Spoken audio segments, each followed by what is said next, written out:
First You Think is a not-for-profit ministry of the First Unitarian Church of Des Moines. Support us at ucdsm.org today.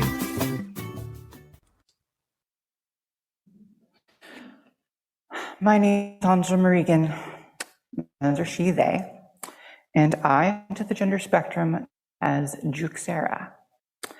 Latin word, it means new and near to a lady. I am comfortable with being called a girl, but not a woman. I'm comfortable with being all that is with a little spice of everything that is. Like the rainbow, there isn't just one aspect of anything I fixate on. But in the end, I tell people that I'm Isa. Just Isa. That's all. You don't have to worry about anything. When we speak of pagans and pride, it's a combination of things. Combining the month of June's pride with that's what June is. It's pride. It's ours. And with my community alongside being pagan. But I actually don't really like the word pagan. There are those in my belief realm that have reclaimed it, much like other different communities and marginalized communities have claimed certain words. Because it was often used by early Christians as a targeting word for persecution. But as ignorance was commonplace then, it still can be now. Pagan simply means something very, very simple. It means you don't follow Christianity, Judaism, or Islam. That's it. You can be Hindu, Buddhist, Wiccan, Witchy, whatever. Follow many gods, whatever. It just means you're not those three, really. And I don't need a word to tell me what my beliefs are. I was raised in rigid fundamentalist Christianity, abused by it, and freed myself in my younger years. I can use words. I can give you quotes. I can intellectually stimulate you with why other people validate what I think or do. That is, after all, what our hierarchy basically is. A bunch of people saying you're not full of crap, charge you 50 grand, and everyone smiles and nods. I played that game. I spent 2 years in information technology right after high school, and then .com crashed. This was 1998 when I graduated. Yes, I'm getting old, sorry. Nope, I didn't want to do that. I then got a degree in psychology, and then when I graduated, they told me, oh, you're going to make $12 an hour, and basically liberal arts psych degrees are toilet paper. So, no, didn't do that either. That was done, yeah. So, that was 2007. I went in to study things with my beliefs, and I got a doctorate in metaphysics. Ooh. Then people were like, what are you going to do with that? What can you actually do with that? What does it even mean? So after all that, I decided to be a massage therapist.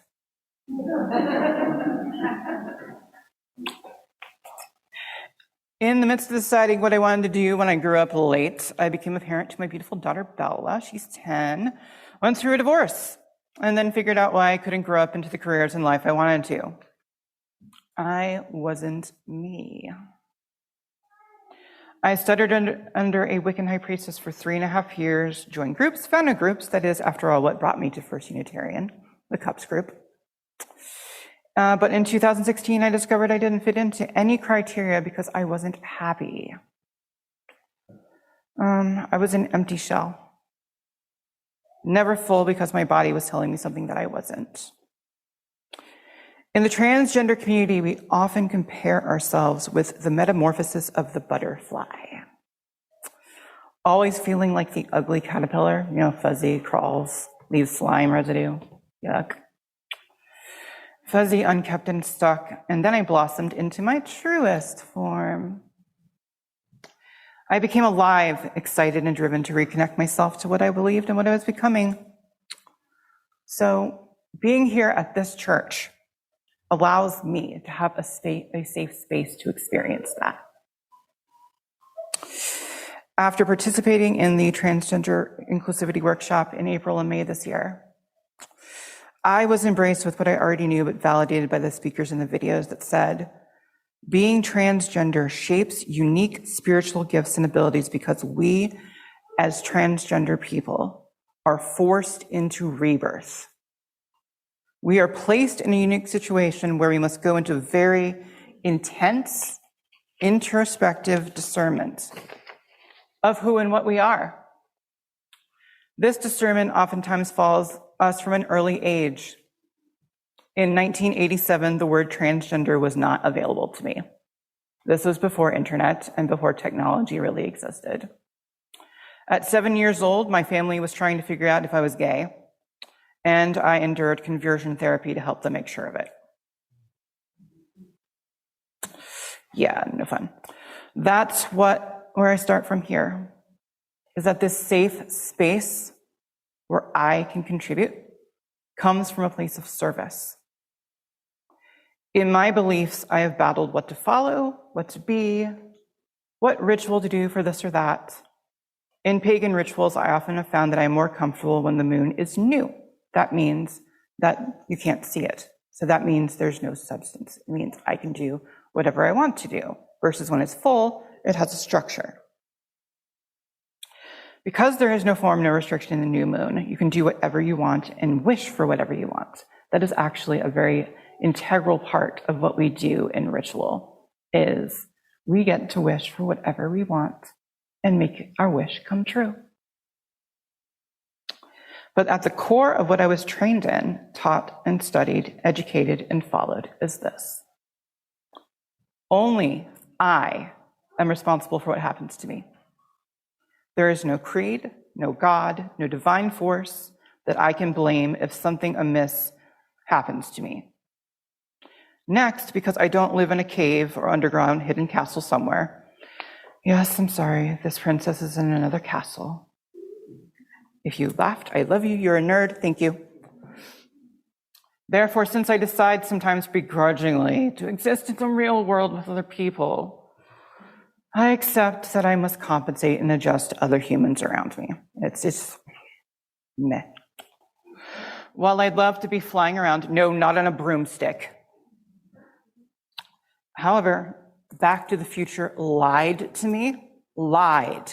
Flying cars are now a decade late. So to me, in the totality of my experiences, the world is measured in vibration. We already know vibration exists. We can prove it, right? A car hums, bass thumps, radios have waves, signals are transmitted, cell phones have carrier towers. We are surrounded each and every day by vibration. The musical ones in this room, the chants, you know certain notes have a certain frequency.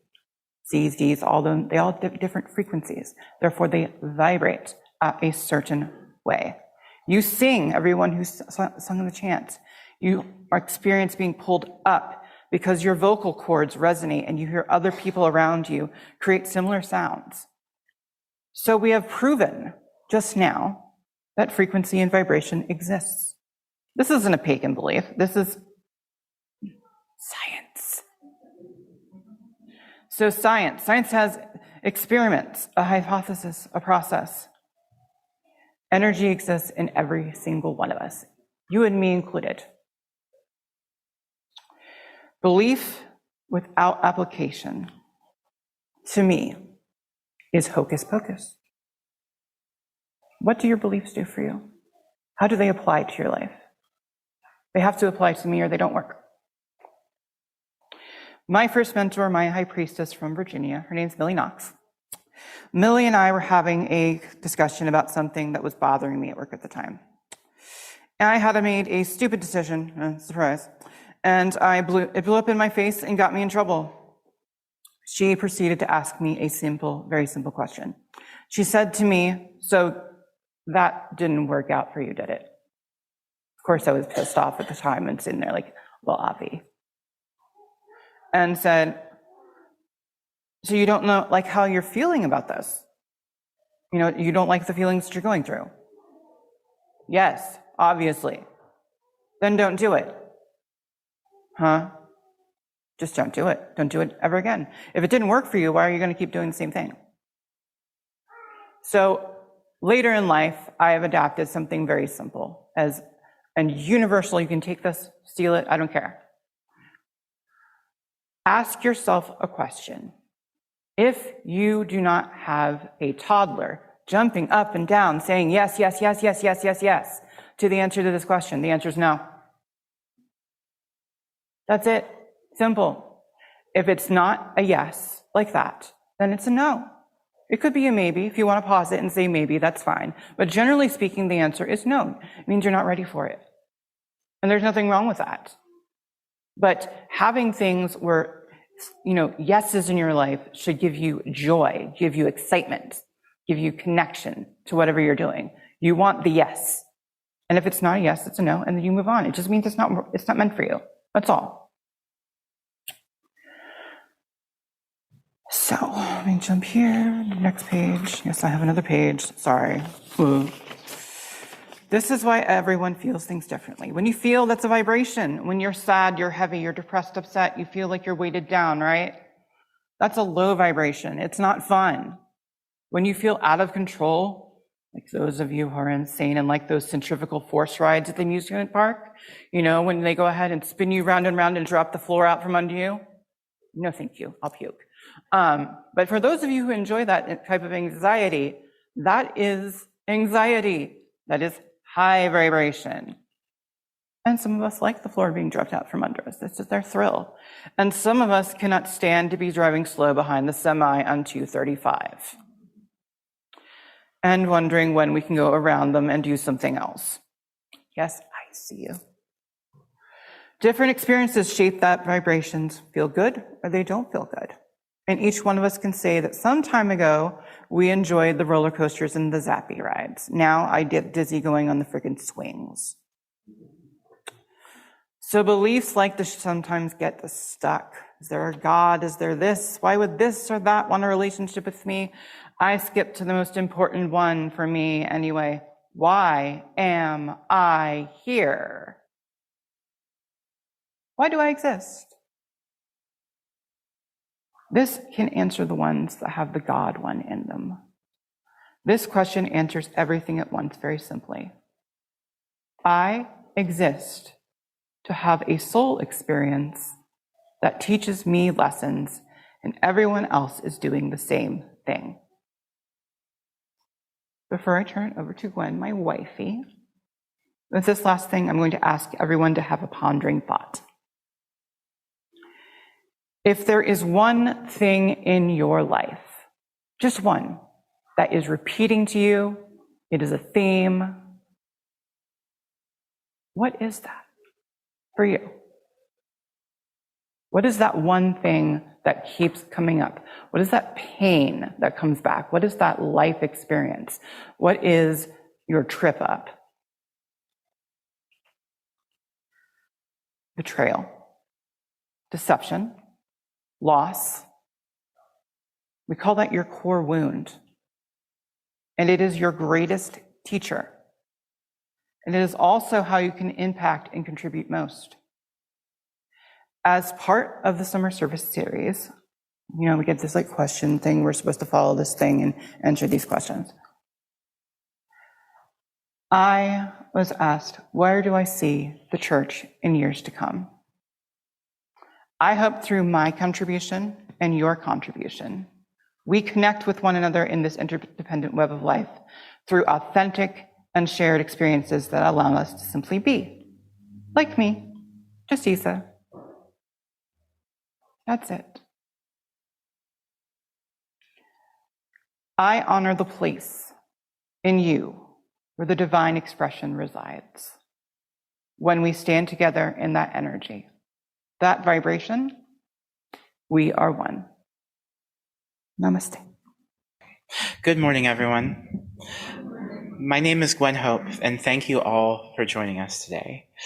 This is both the summer solstice service, or at least adjacent, considering technically the solstice was a couple days ago, and it's also the final week of Pride Month. As a queer trans woman and a pagan, both observances are very meaningful to me. My queerness, in particular my transness, are incredibly intertwined in my life. Now, a little bit just to touch on the solstice, a lot of the way a lot of pagans look at the solstice is both the coming to fruition of that which was planted in the spring, at least in terms of becoming bountiful life that's now growing, and kind of the surge of everything as all the sun's as all the sun's energy and water and everything else in nature kind of surges into all the plants and the animals. And then, later we now at the crux of the year are starting on that downward decline towards the full harvest and then the winter, which everyone here just absolutely loves, right? So when I first fell into the orbit of this church and community, it was because of Cubs. What allowed me to maintain this orbit was the ability to practice my pagan, beliefs with like-minded others. Pagan beliefs are in fact very compatible with Unitarian Universalism. Paganism, like UU beliefs, aren't monolithic and are in fact very far from it. What I am is known as an eclectic pagan, meaning I forge my own paths, beliefs, and practices, but the larger pagan community is varied. Many pagans feel a desire for their ancestral practices. As Christianity became the dominant religion in Europe, often spread by force of arms, a lot of practicing pagan cultures were converted, slaughtered, or sometimes both. Catholicism in those areas often incorporated some pagan iconography or practice just to try to make the conversion a little more palatable to those communities. Yet the living traditions, the oral traditions, were lost. Our understanding of these ancient practices and cultures survives frequently via accounts written by Christian monks who often saw these other cultures in their own heavily skewed subjectivity. In the modern age, those pagans who strive to reconstruct the faith of their forebears are known as Reconstructionists and often devote themselves to a specific pantheon. Like Norse and Germanic Reconstructionists will often venerate different cultural variations of Odin and Freya and Thor and Loki, and while Celtic Reconstructionists may venerate Caranus or Brigid or Danu or Rhiannon or the Morrigan. And Greco-Roman adherents may venerate Zeus or Hera or Athena or Poseidon or Artemis or Hecate. Yet others combine these deities together. Many have heard the term Wiccan or Wicca. Wicca, like UU beliefs, is a syncretic faith. Means it incorporates aspects of many other belief systems together. Wiccan sects and liturgies vary heavily. While some are kind of duotheistic, focusing on a preeminent goddess representing basically the whole of life in nature, and the god representing strength, power, material goods, and wildness, and kind of like a chaotic energy that kind of helps set everything in initiation. Some sects devote themselves to only one of those, and some don't even recognize the other half. This morning's chalice lighting was an excerpt taken from the Charge of the Goddess, which has become one of the very few near-universal texts in Wicca. The opening line of the goddess of the charge is very explicit in how syncretic it defines the goddess. It says, "Listen to the words of the great mother, who of old was called Artemis, Astarte, Diana, Melusine, Aphrodite, Cerdwin, Dana, Arianrod, Isis, Bride, and many other names." And this perspective heavily influenced the development of modern pagan beliefs. One of the most poignant lines of the charge as a queer person is as radical as it is simple. "For behold, all acts of love and pleasure are my rituals." This line spells out so succinctly and powerfully a different form of divine worship, of veneration, of sacred action. Not only does it speak to interpersonal love between people, but it also speaks to self-love, and it does so inclusively. This is very different from the beliefs a lot of us were raised with out here in the Bible Belt. In many ways, those beliefs many of us were taught, that I was taught, were ones ultimately of self-hatred. Growing up, I struggled with, and I still struggle with, poor self-esteem. While I was mostly a straight A student, I excelled on paper and bombed everything else. To this day, I still feel compelled to interject random facts into conversations as I felt growing up, because the only thing I had to offer was intellect, and no one else saw anything else worth befriending. My parents taught me the only things that mattered were doing well in school and Jesus. There were few places of true solace and connection I had. Nature was one of those places, which is ironic, for a redhead whose skin cannot tan and only burns, wanting to go out and get lost in the woods. And that is why the SPF 50 was invented.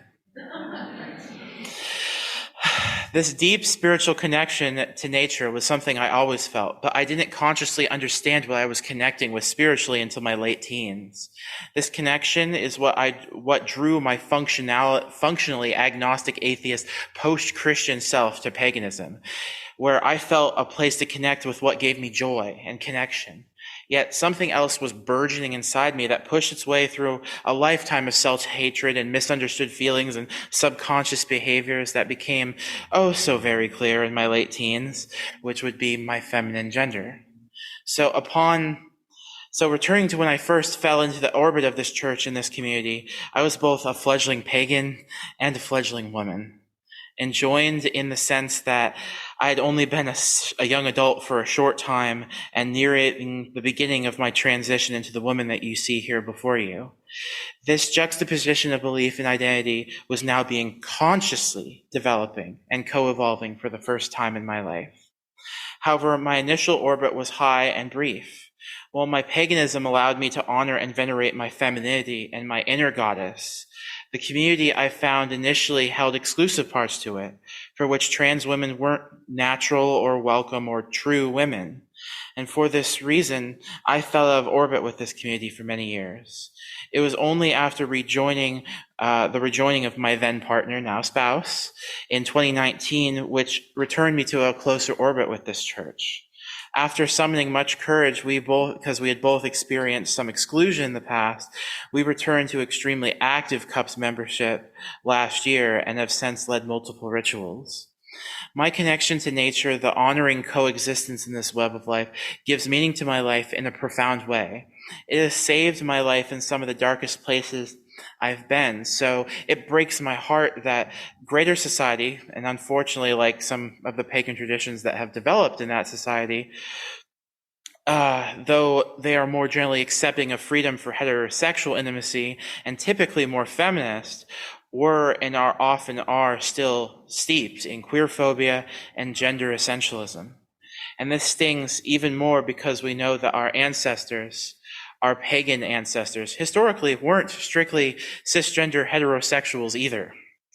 Many cultures and societies accepted same-gender intimacy and attraction in various ways. Many cultures also had gender-variant folks that may be comparable to modern trans and non-binary identities, but we'll never truly know. How one of the oldest recorded stories we know, the Epic of Gilgamesh, is probably the queerest muscle jock bromance you'll ever read. So, to end my time here with a preface for our closing chant, this chant is probably the most popular in the Wiccan community and the pagan community that exists. It is sometimes called the pagan birthday song because of how ubiquitous it is. Despite how loved it is, many don't realize that the person who wrote it was also an infamous transphobe, a founder of a trans-exclusionary woman-only Wiccan tradition, which has been so explicit in the recent years that a lot of the people who followed in her path have actually been going heavily away from that in various covens across the U.S. And so today I want us to close by reclaiming it for our congregation and our community, to say that we all do come from the goddess, of whom most pagans mean nature as a feminine persona, meaning nature herself, life herself.